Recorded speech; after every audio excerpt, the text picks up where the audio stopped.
What is happening, y'all? Cowboy here, and welcome to my 100% walkthrough for Demon's Souls PS5. So the goal of this series, as opposed to the Let's Play series, is this is intended to actually serve as a guide. We're going to be going through boss strategies, where to get all the items, all the hidden stuff, hidden doors, and most importantly, it's getting you on your journey to your Platinum Trophy. Now I say getting you on your journey because the Platinum Trophy for this game will require you to go through roughly 3 times. For one of the trophies in particular, getting all of the spells, you need to play through the game multiple times for that. And on top of that, just spreading out the trophies over multiple playthroughs will make things a lot easier. Despite that, we are going to be doing everything we can to get you as many trophies as possible in a single playthrough. So with all that being said, let's jump on in and start this journey. Now, right at the start, we have a choice between body type, either a female archetype or male archetype. There is a difference in the types of armor we can equip. So there's quite a few sets that are female only and quite a few sets that are male only. I would suggest looking these up on the wiki if you're more curious. In general, a lot of the beefier kind of armored type sets are going to be male only. The female sets have some really cool caster type looking sets. The witch set, for example, looks very aesthetically pleasing if you're running a caster type character. We're going for that beefiness, so we're going to be going for a male character. Now, as for the starting class here, the two most common, I think, are Royalty and Temple Knight. Royalty comes with a ring that will regen your MP, so if you're going to be playing as a caster of any sort, it is a very powerful ring to start the game with. Temple Knight has the advantage of already having its faith at 13, which is going to be great, so we can meet the requirement on the Talisman we're going to be aiming to get to cast things like Second Chance or Cursed Weapon. On top of that, it just has a very nice split of stats, both strength and dexterity already at decent levels, which should meet some of the requirements for early weapons. With that being said, feel free to go with whatever you want. You know, if you want to start with the big club, go for Barbarian. If you want to start with the axe, go for Hunter. We're going to be changing up our weapon pretty early on, so keep that in mind. More than anything, your starter class is going to be about the starting stats that you have. So we're going to be going with Temple Knight here. As for our starting gift, I would suggest the Providential Ring. Simply because all this other stuff is consumables that we can get everywhere, whereas the ring obviously has advantages. I'm also going to be turning off the deluxe items bundle so that I don't have any type of advantage over another player that doesn't have access to that. So we're going to be doing a strength build. We'll go with this. This looks nice and strength friendly, but I am going to get rid of some of those scars. My dude has scars all over. There we go. Let's just go for that scar. That one looks good. Then maybe change his nose up a little bit. Give him a smaller nose. There we go. No, maybe his ears too. His ears are a little big on the ears. There we go. All right, he's looking good. And since we're going to be going for a big old smash build, give him the appropriate name. Oonga Boonga. All right, Oonga Boonga is made. So we're going to be skipping almost all the cutscenes in the game. I'm here to bring you a guide to get through it. If you want to watch the cutscenes, I suggest do it on your own playthrough, but in the effort of saving time, it makes more sense to just cut them out. Now, a couple things right off the bat. You'll notice I have a very, very slow roll. Rolls are based around your equipment burden in Demon's Souls. There are 2 thresholds, and the threshold is at 50%. So anything above 50%, between 50.1 all the way up to 100, we have what's known as a fat roll. If we were to take off a couple pieces of gear, this is a light or normal roll. Now, in later Souls games, they obviously they made 3 different tiers, but in the early games, at least, that was all you had access to. There is no, light, medium, heavy. So keep that in mind. In general, I would suggest taking the armor off because it's more worthwhile to just dodge an attack and not get hit whatsoever than it is to take an attack and get hit in the face.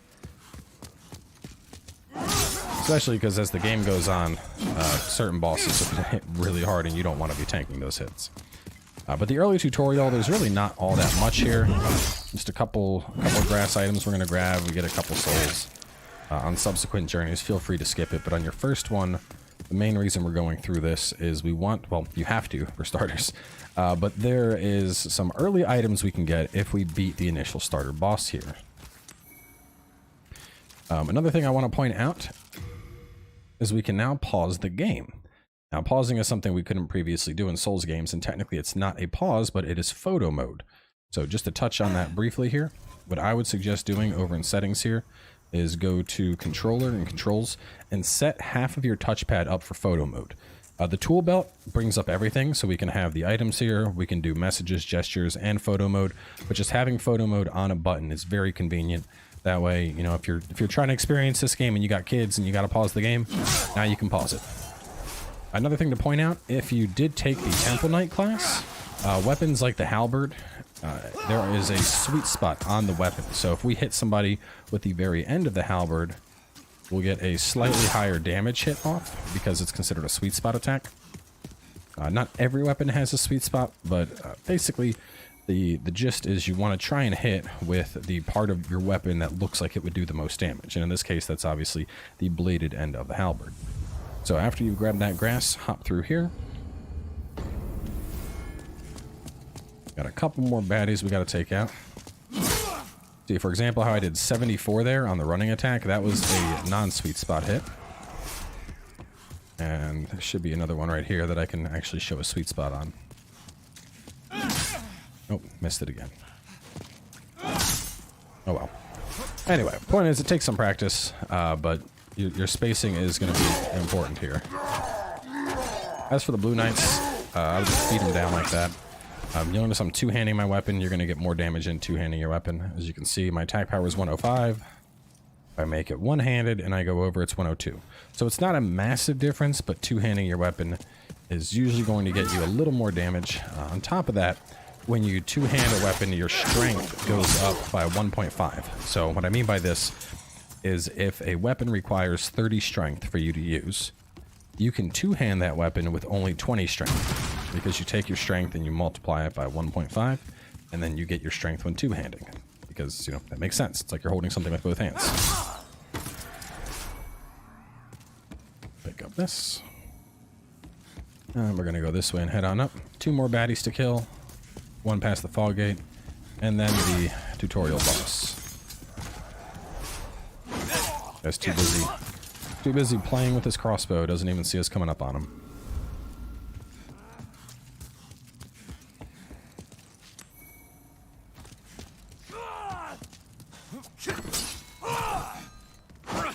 If you're feeling extra spicy, go for a bit of parry off. And those look good. Alright, so up next we have our first boss, and this is the Vanguard. Vanguard is a pretty easy fight, but he can pretty much instant kill you. If you mess up here, he's going to kill you. What I would recommend is you pretty much just want to stay on his butt. Just stay right behind him. Keep attacking the butt. Delay your rolls a little bit because he has kind of a slow swing. And then you just get behind him and you keep attacking. If he jumps up in the air, just scoot back. You don't need to necessarily roll. If you're in the middle of an attack, you might want to roll, but otherwise, you can just walk back how you see me doing.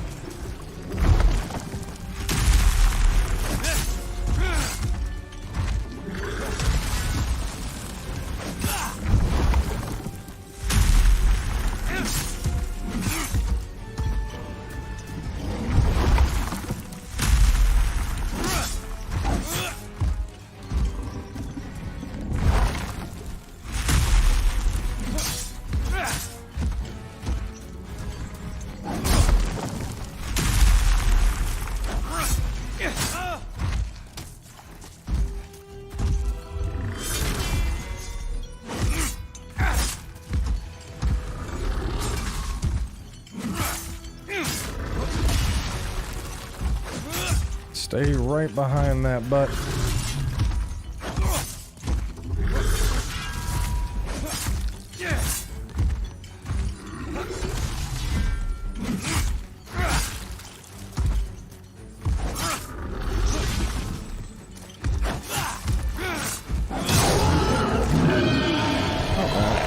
Then you gotta obviously do your celebratory jiggle. Dark Souls tradition. Jiggle that weapon. So as for the soul, after killing him, we get the Gray Demon Soul. We can actually use that to make the axe that he has. It's called the Dozer Axe.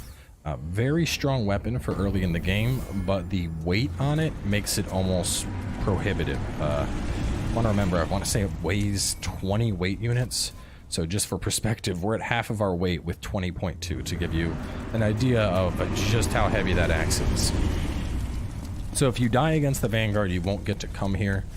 There is a couple loot here. There's nothing that's like critical, but we'll have 4 full moongrass, 3 heartstone shards, 3 sharp shards, and then 3 souls that we can pick up. So, I mean, it is stuff that's just nice to get. You know, it'll help you on your journey a little bit more, in particular the early upgrade mats, just allowing us to get a quick +1 on our beginning weapon for the very first level.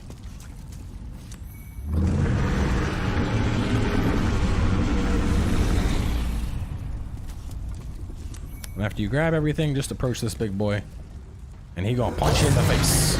So anyway, I'm gonna skip that, as I mentioned, skipping the cutscenes. And now we end up in the Nexus. Now, the first thing you'll probably notice is that our health is half of what it used to be. Right now, we are in what's known as soul form. You need to be in soul form when you're doing co-op or when you're trying to invade another player.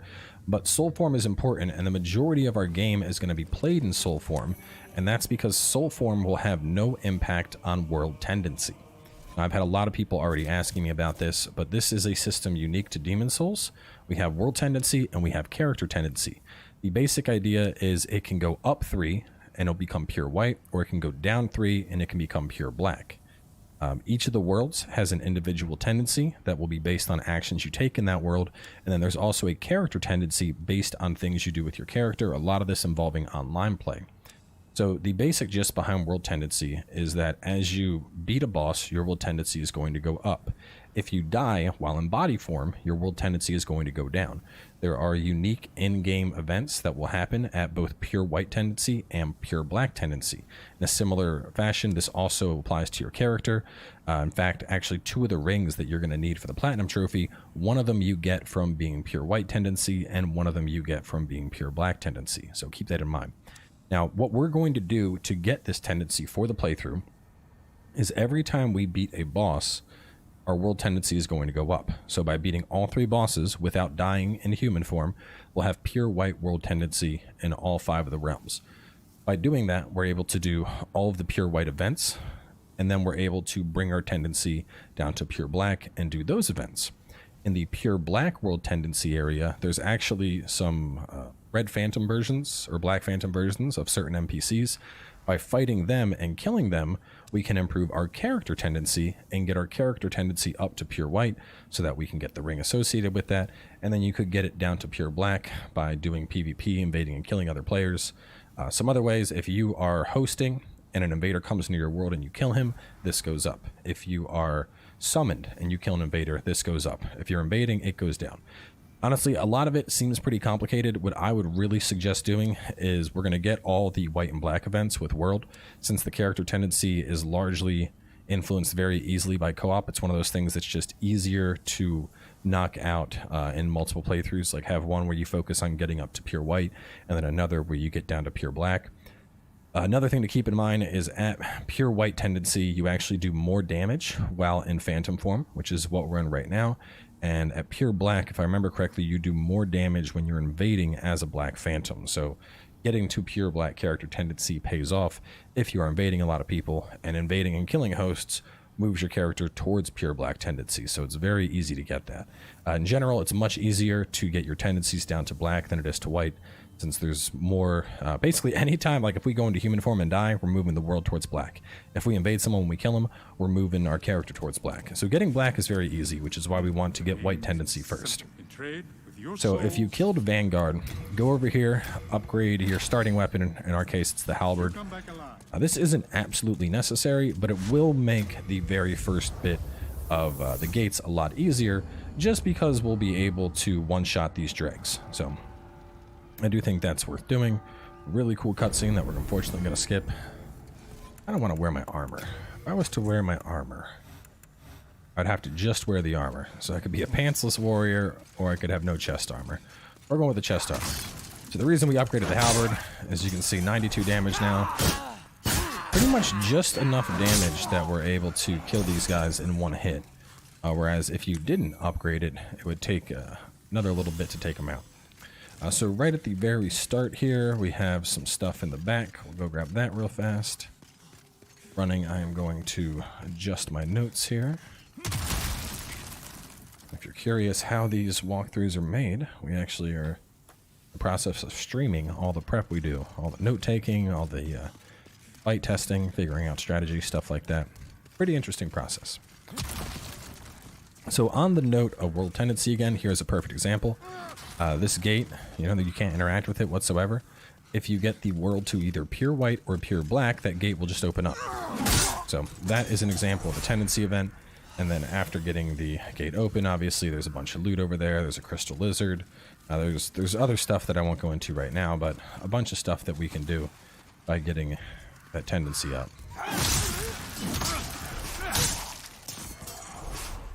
Keep killing these baddies.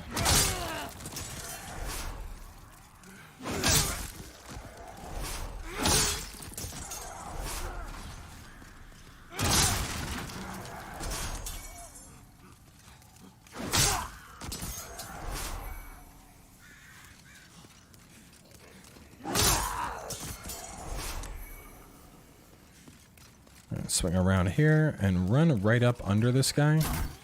You're right down here, he has a lot of trouble shooting you.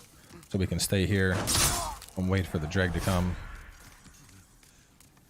And now with them dead, we'll go up and we'll kill this guy. Also, there's no plunging attack in Demon Souls. You'll just land and attack, so keep that in mind. I know that looks pretty down there, but don't go down there. Not going to have a good time. Go in here and hit to the right. And then go over here and attack again. And then over here. Yeah, so loot right here. It's honestly like sad how much I'm like a robot going through this. So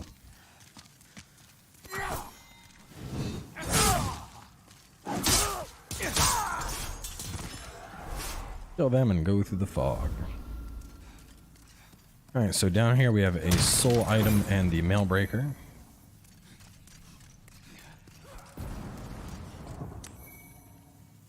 I don't really use the mail breaker for anything. You can use it as like a parrying offhand, but shield can also be used to parry.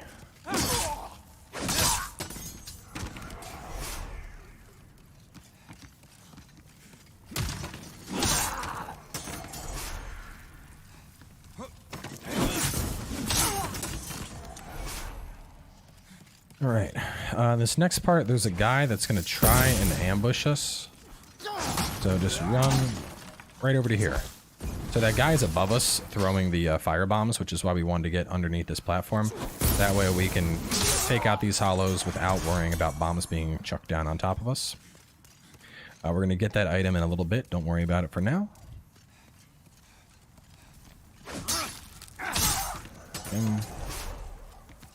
Poke him.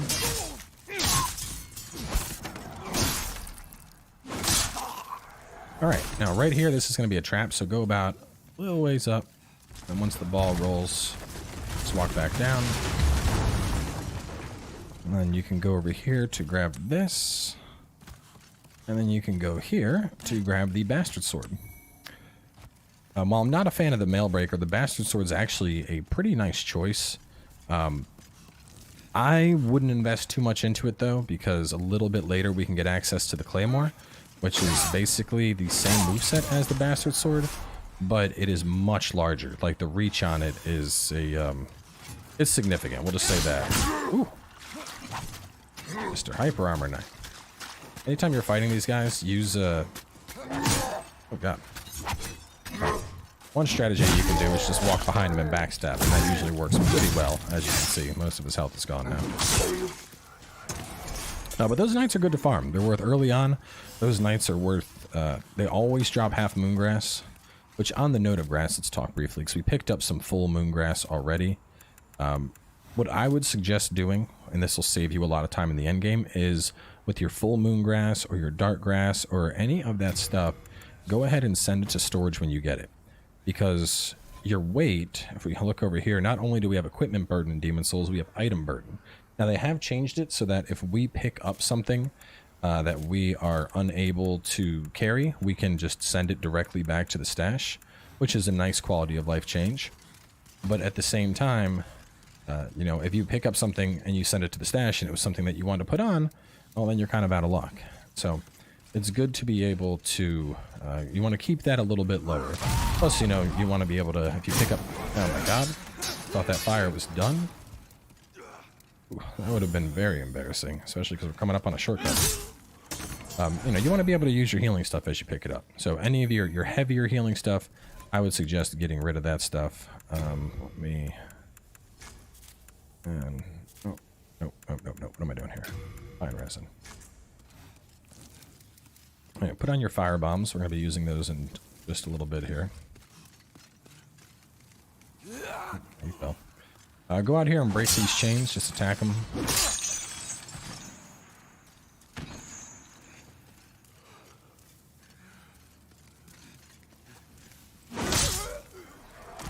Right, and what you want to do is aim at that group and throw a firebomb. And then if you can, aim at him and throw a firebomb. Oh, I didn't get all of them. That's okay. What they're trying to do is hit those barrels and blow them up to kill all of them, but it didn't quite work. That's alright, though. So hit this, pop it on open.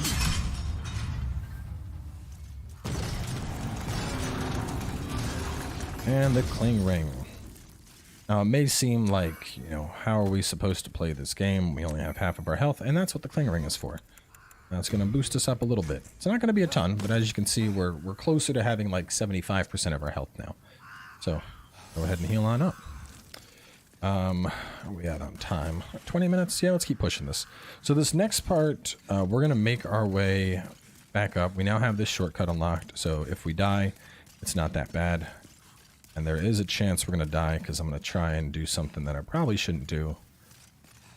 We're going to try and kill the Red Knight right now, doing backstab cheese. Back up top, and you'll remember that when we got up top, we immediately turned, which actually there's one item I didn't grab, so we'll grab that on the way real fast. Before the fog, go down this way. Pick up this crossbow. And then right in here is one of the guys that was throwing bombs at you earlier.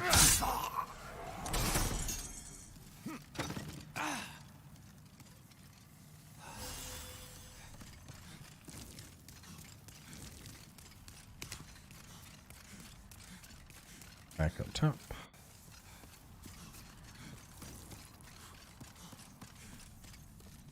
Okay, oh, went the wrong way.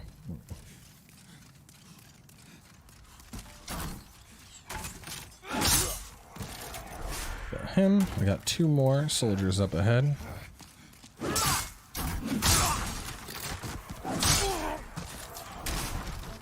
And some half moon grass over there. Now, as opposed to the blue knights up ahead, we have what's known as a red-eye knight. These guys are significantly harder. It is not hard for this guy to kill you. So just something to keep in mind. If this guy gets the chance, he will kill you. Come over here. Grab the unknown hero soul. And then what I'd suggest doing is we're actually going to bring this guy back. We're going to bring him back nice and far here. Just so that if we do die in this battle, we don't need to run past everything. We're going to try and lure him back to where he's a lot closer to the shortcut. And if we can get him all the way over there, one thing we might be able to do is just kick him off the ledge, which is much safer than trying to kill him traditionally. I don't know if he'll come that far. No, he might. He's still coming. Come on, buddy. And no, you're not. Oh, look at him. His pathing is getting a little bit better.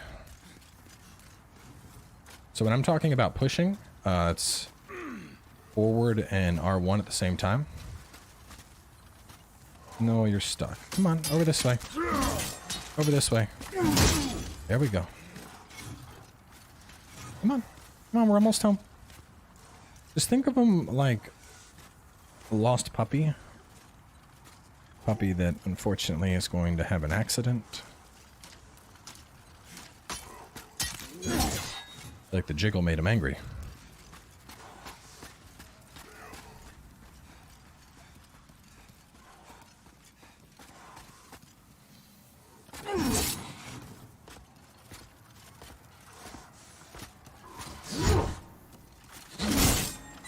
Oh boy. Did not take friendly to that. Oh. Did he just kill himself for us? I think he did. Oh, yes, he did. So I was going to try and push him off. I didn't think he would try to attack and just run straight off, but that is funny. That was not planned, but I do like that strategy more. That is just making him run on off. All right, so we got the full moon grass. You can actually get you can get a nice shield and a spear off that guy as well. I wouldn't consider them necessary. We're going to actually get both of those items that we can farm off of him a little bit later, just progressing through the level. But man, that was a pretty entertaining suicide.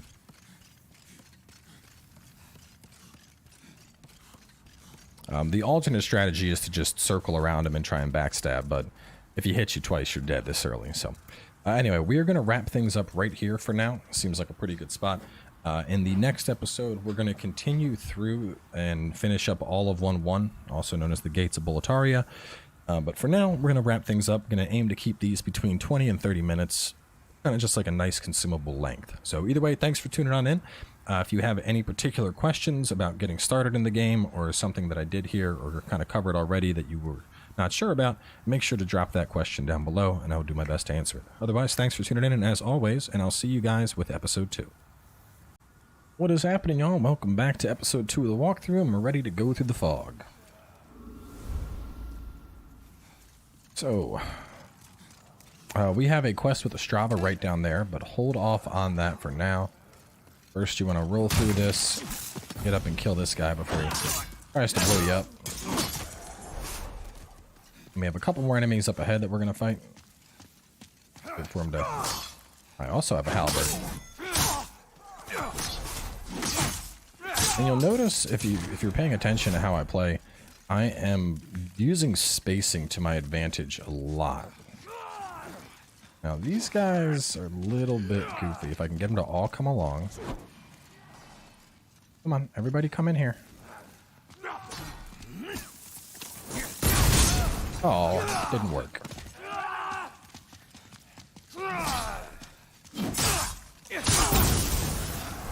Rude.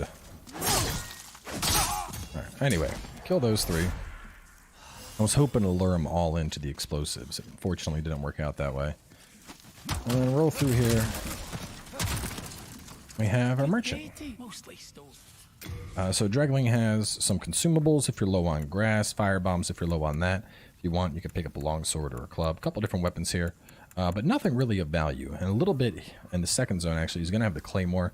The Claymore is a great weapon, costs 6,000, so keep that in mind. If you want the Claymore, start saving now, because we're at 3,000. That's only half the cost of it. We will not be getting the Claymore, but we will be showing you a number of great starting weapons in the next episode, right after we're through this zone. Have this, and now we have one of the most powerful items in the game, the Thief Ring.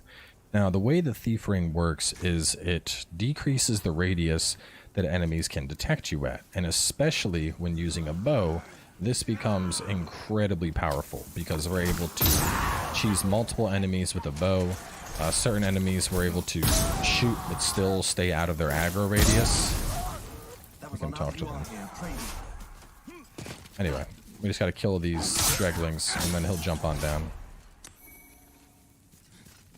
I am a Strava. It's gonna give us the telescope, which you can use to like zoom in on stuff.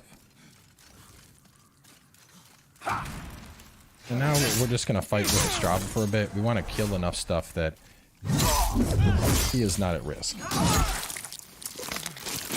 Now, if you're trying to do, basically when a Strava dies, whether from enemies or from us, he's going to drop the Mausoleum Key.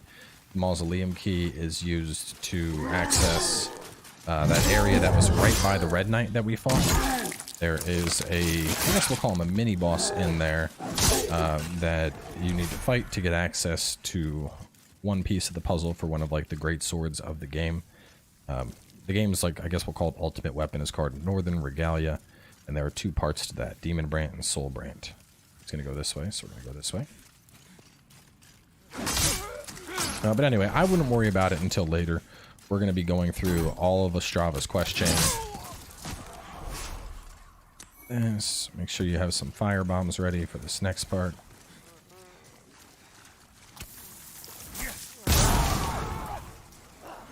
Well-placed firebomb will kill most of those dregs.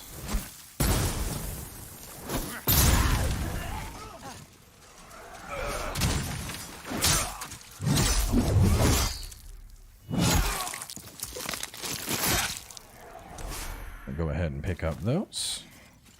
Go ahead and pick up that.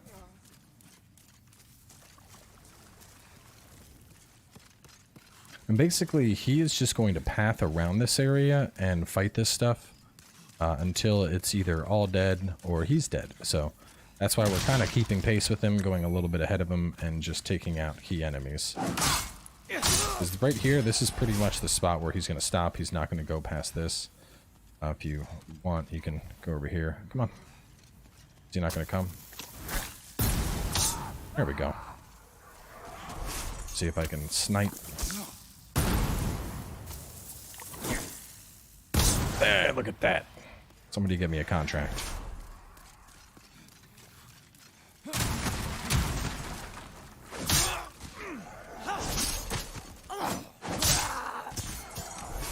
Kill these guys.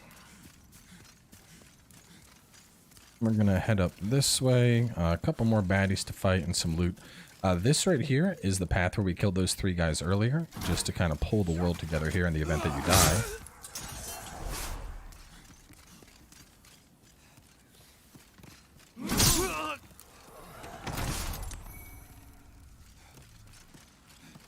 And up top we got one more baddie and a blue knight.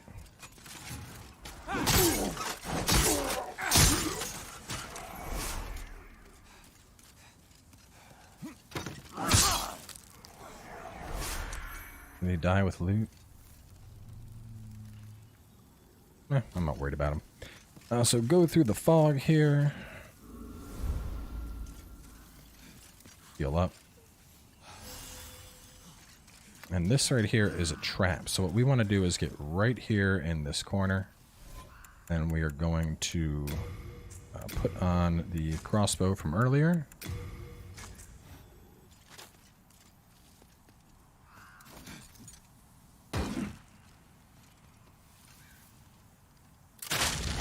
There we go.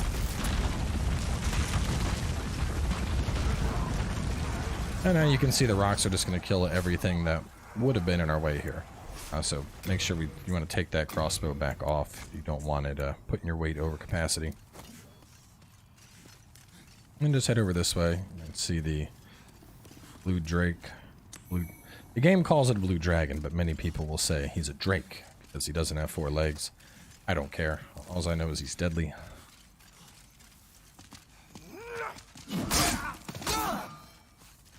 Come on, boys. Come and fight me.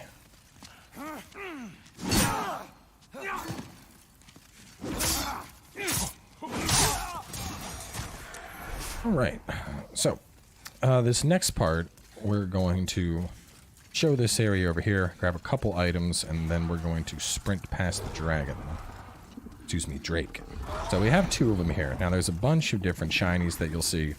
I know you're probably like, I want this stuff now. Just don't try. There's a trick where you can lure the red one over to the bridge that we're about to run across. And then after doing that, you can run back over here and grab stuff very quickly. But instead, if we just get this world to pure white, the dragons will disappear. And we're going to have the world to pure white within, like, by episode 4. So it's really not worth it. Just, you know, don't get torched. Just have a little bit of patience. There is some really good stuff there. There's a ring that's this game's equivalent of the Havel's ring. It'll boost your equipment load by about 50%. We're not going to worry about it for now. So up ahead, get ready, and we're going to sprint. You just want to literally sprint through this as fast as you can. Try and time your rolls. Oh, no. No. No. No. And we made it. All right.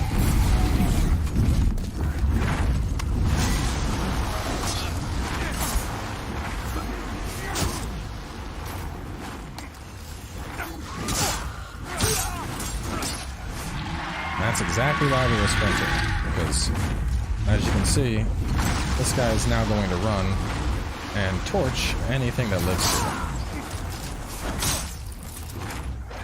Don't even worry about the loot on the bridge. It's from something dying. It ain't worth it. Over here for this. Warrior soul. Let's see. Back up to the bridge. Sprint past. Okay. So we're going to hit this lever. And that is going to open the gate to the boss for this area.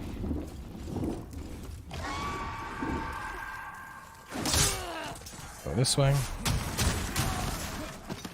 We'll get some pine resin back here. This is going to make the boss fight a lot easier.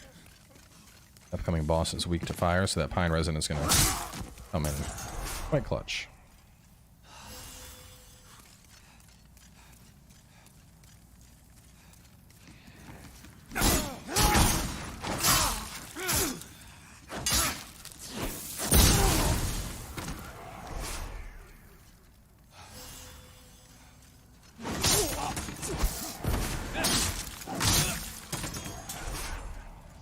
Right, we're looking good.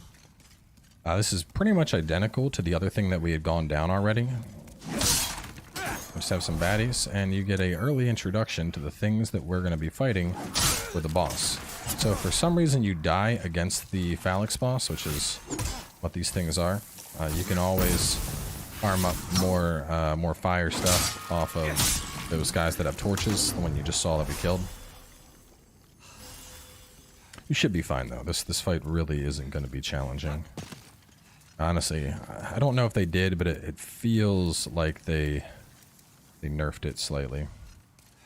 Come out here, grab the hero soul. If you get behind these things, they're basically one-hit kills. The shield is the only thing protecting them. They just get behind the shield and they die pretty easily.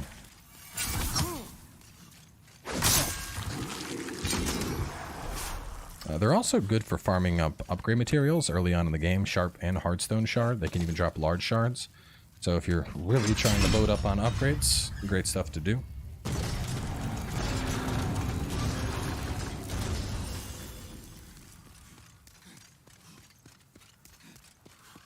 Right, and we're back. So now if you die, just got to run straight over here and fight the boss.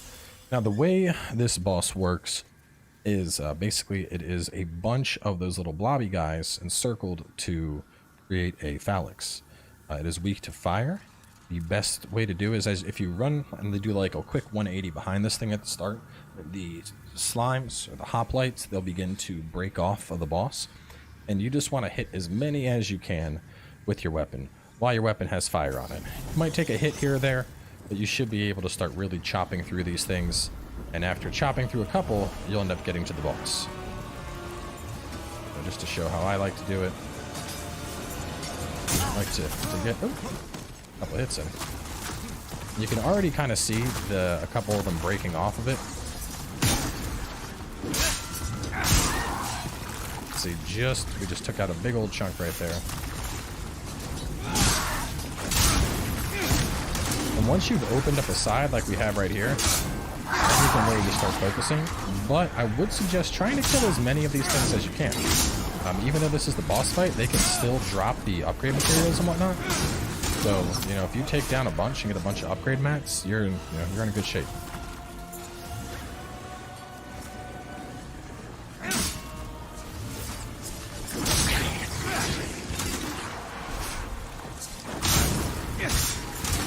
Once again, you don't have to kill every single one of these things. I just find it easy to do.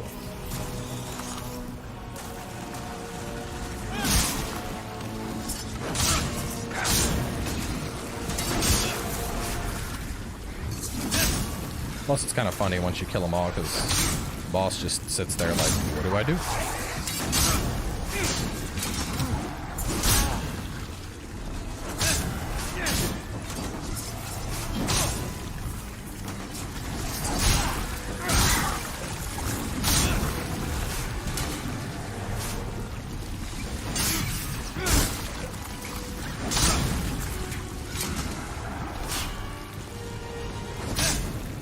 Yeah, now he's just a blobby boy.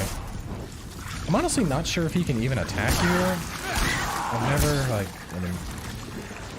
don't know. This is something I didn't actually test. I'm not sure if he does it. Oh, there we go. He's slowly spitting out new ones. Hardstone. See, this is why I kill them all. Look at that. Hardstone. More hardstone. Can't see what I got because the whole body restored things going on. Oh, look at it all. Look at all those upgrade mats. All the goodies we got. Ooh, when we beat the first level. So after that, come on over here. You'll get the lead demon soul. And we can warp on back to the Nexus. Now, the lead demon soul can be used to make something called the scraping spear. Very, very cheeky weapon. It's good for PvP. If you're a fan of PvP, I would highly suggest you craft it. If you don't care about PvP, then don't worry about it. Just gobble it on up. But basically what it does is it doesn't have a ton of damage, but what it does do is it damages durability. So you poke somebody with this thing, say 10, 15 times, even if they're blocking, you're going to break all of their armor. So very, very scummy tactic, but useful, especially against enemies who are going to block. Now the Jade Hair Ornament, we picked that up earlier. You can either trade this to Snuggly, or you can give it to Thomas here. We're going to just talk to him a little bit. Then we go to organize and back out, and he should give us a new dialogue here and get us a ring. There we go. Would you mind giving me that? I want to give him that ornament, and he is going to give us a ring. Ring of Herculean Strength. It'll raise your item capacity, so decent one to keep on you. Go ahead and get that. Now we're going to pop stuff. I don't like the weapon that comes from this. I believe I mentioned it, but the axe is just too heavy to really use. So I'm going to go ahead and eat that for some extra souls. While we're here, just to talk about the pre-order stuff, if you got it. I think he still has the pre-order, even though I turned off the deluxe edition stuff. Yeah, so if you pre-ordered, you have the Reaper Scythe. It's an interesting weapon. I mean, it's not OP by any means. Both this and the deluxe weapon cannot be upgraded, so they're pretty much good for the start of the game or fashion, and that's it. The deluxe edition Ritual Blade seems really powerful at first, but once again, can't be upgraded, so by the time we're past the Tower Knight, it's kind of useless. The gear that you could get with the deluxe edition is pretty nice. The ring that a lot of people think is locked to the deluxe edition isn't. You can actually trade with the crow to get one. But anyway, after we have spent our souls, we can upgrade if we want, but I would not upgrade just yet. We're going to be going and gathering some weapons in just a little bit here. So first we got to do the Monumental. There's a couple different things we need to do in the Nexus, but the first thing we want to do is kill ourselves. Now, as I mentioned back in episode 1, with World Tendency, if we were to... So, I mean, actually better to show this. So, if you look at this, you'll notice that there's a very, very slight difference between the Boletarian Palace icon right now and how the one in Stonefang Tunnel looks. It's very minimal. But Boletaria right now is at +1 because we killed the boss there. So, because of that, if we kill the 2 more bosses there, it'll jump up and it will become +3, and then it will be pure white. However, if we die in human form, it's going to go down by -1. So basically, if you're going into human form and you're running into these places, one of two things is either going to happen. Either you're going to just kind of stay at neutral if you're not dying that much, but you're still dying. Or on the flip side, the world is going to go towards black tendency, which you do not want.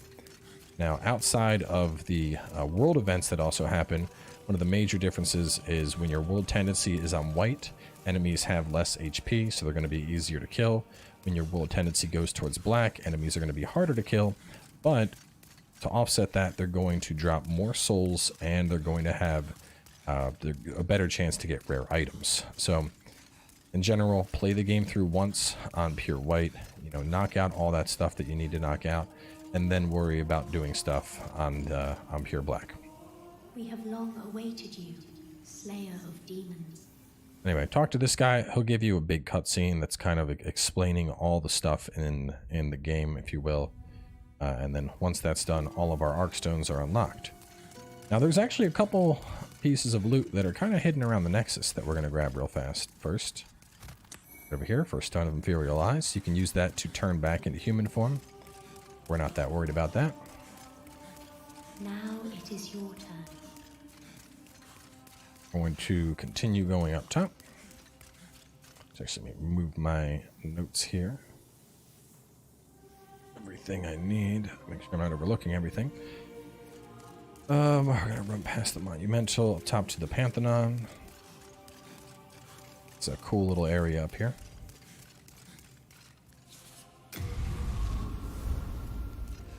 Up here you can see a variety of things for online. So all of these are ratings for who has killed the most phantoms. Over here, Mender of World, all kinds of neat stuff.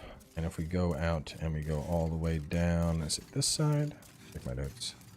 Run past Pantheon for another stone. Yep, right over here. But right here, this is the person, the 10th most person to farm up souls. So pretty interesting stuff, just being able to see all this stuff. So think of it as like a perpetual leaderboard, just always having some neat stuff up there. Let's go up there and just look around. But we mainly came up there to get the stone that we wanted.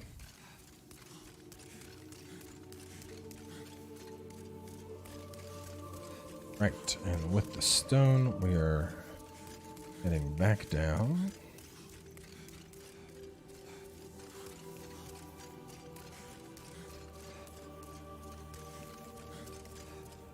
Alrighty, and there are 2 items we can get. So one of them is basically right there at the edge of those stones, and one of them is also right below down there, which you can kind of see.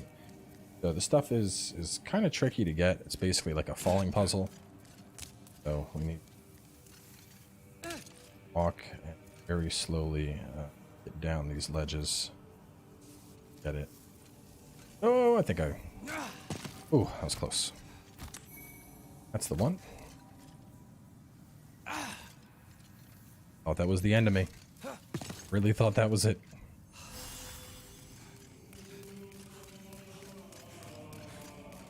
Now we go up top to the other set of stones, and we'll get that one.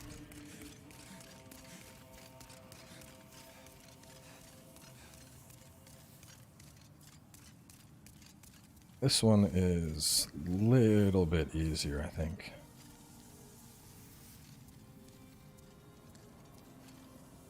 Nope. Nope. Nope. Oh, man. So to better explain... Well, not better, but just to add a little bit of more context into the whole Phantom versus human form, the reason that it's okay to die in the Nexus is, while the Nexus does actually have a tendency of its own, the Nexus doesn't have any tendency events associated with it. So even if you die here 100 times and the Nexus's tendency was as dark as night, it wouldn't matter because there's no tendency events here to worry about, which is why we do all of our dying over here at the Nexus as opposed to other worlds. Now, once you've completed all of the challenges of a world, all the pure white stuff, and unlocked it all, if you want to go and make that world into pure black, you know, just go and suicide and have a great time and not worry about it. There we go. Oh no! Well, I did say it was a trick fall. I never said this part was easy. But it's some grass that we're trying to get, which the stuff isn't... It's not needed for now, but it's more one of those things that, especially now that you've seen it, you know the loot's there. And it's not like we lose anything for falling and dying over and over again, you know, as long as you're picking up your souls, of course. That would be disappointing if you were to not pick up your souls and lose them because you were trying to grab a grass. Oh, man. Let me try go from the side here. Yeah, there we go. Ooh, okay. Down again. Down again.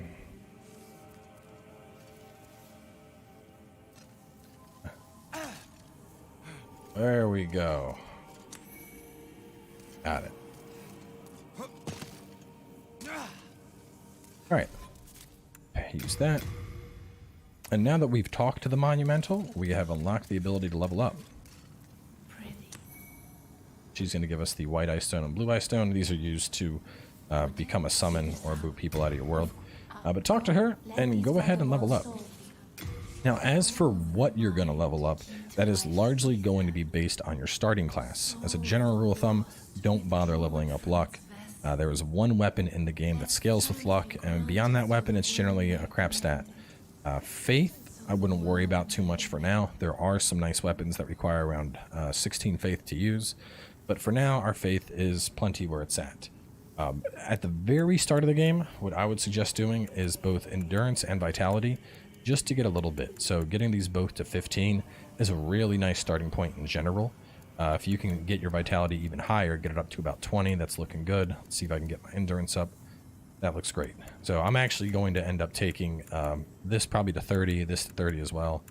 But right there, that's, we're focusing on our basics. We're going to increase our health. We're going to increase our stamina pool, which actually I'm going to be going strength build. So I'll pull a little bit out. We'll go to 15 and bump a little bit more in there. Get our damage up some. And already, now my health is feeling pretty good, right? It's feeling comfortable. Strength help the world be mended. It's made indeed. So from here, we're actually going to wrap things up. At this point, Demon Souls very much opens up. You can go to any of the worlds now. So you can go to any single one that you want. We have a very explicit order that we've already picked out for the walkthrough that I feel is kind of the safest route of general progression through the worlds. We're going to be going through that obviously as the series progresses. But in the next episode, we are actually going to aim to get a bunch of early starter loot. There is some starter loot kind of regardless of what class you're playing as that is really good stuff to get a hold of. And so we're going to make an effort to guide you to grab all those pieces of loot and just kind of put you in a better position to really continue on with this journey. So whether you're playing as like a dex or a magic or a strength, regardless of the case, we'll have a really nice weapon that you'll be able to take and call your own with the next episode. So stay tuned for that, and I will catch you all very soon.